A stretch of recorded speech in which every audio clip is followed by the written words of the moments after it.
कोल्हापूर जिल्ह्यातील 10 नगरपालिका आणि 3 नगर परिषदांच्या निवडणुकांचा निकाल आज जाहीर झाला। या निवडणुकांमध्ये एकूण 263 जागांसाठी 809 नगरसेवक तसेच 56 नगराध्यक्ष पदाचे उमेदवार असे एकूण 865 उमेदवार रिंगणात होते।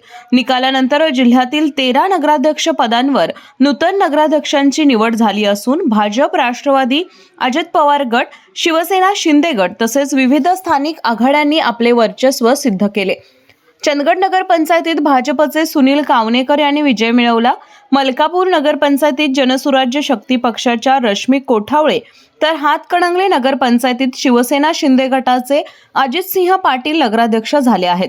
पन्हाळा नगर परिषदेत जनसुराज्य शक्ती पक्षाच्या जयश्री पवार यांना संधी मिळाली आहे।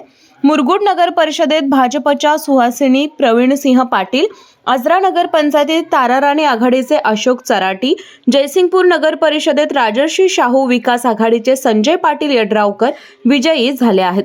हुपरी नगर परिषदेत भाजपचे मंगलराव माळगे, पेठ वडगाव नगरपालिकेत यादव आघाडीच्या विद्याताई पोळ तर कुरुंदवाड नगर परिषदेत शाहू आघाडीच्या मनीषा डांगे नगराध्यक्षपदी निवडून आल्या आहेत।